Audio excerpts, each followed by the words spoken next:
The Premier has vowed to crack down on alcohol-fuelled violence and is asking for the youth of Queensland to contribute their ideas before new legislation is drafted.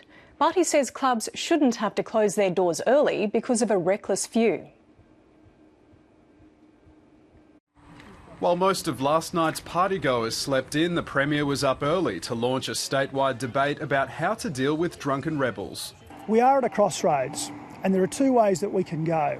He wants Queenslanders to decide if pubs and clubs should close earlier, or his more favoured option to get more tough with drunk and disorderly patrons. If you throw up, if you urinate in an alleyway, if you engage in graffiti, or worse, if you commit a violent act or aggressive act against other people, they're the ones that we should be jumping on.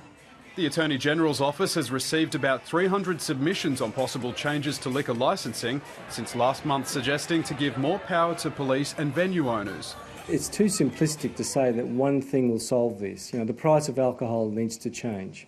We need to look at the taxation of alcohol. We need to look at the liquor licences and their density. We need to look at the closing times. But the Premier wants to hear from 18 to 25-year-olds before ramping up legislation. The opposition isn't buying into either option. The previous Labor government put in place drink-safe precincts. We need to make sure that these precincts are working. Anastasia Palaszczuk says there's plenty more to be debated.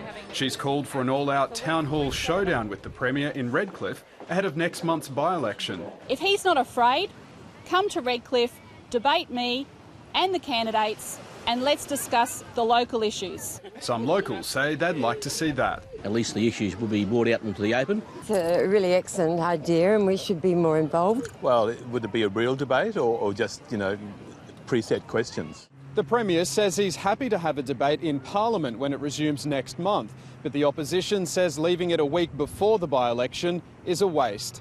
Josh Bavis, ABC News, Redcliffe.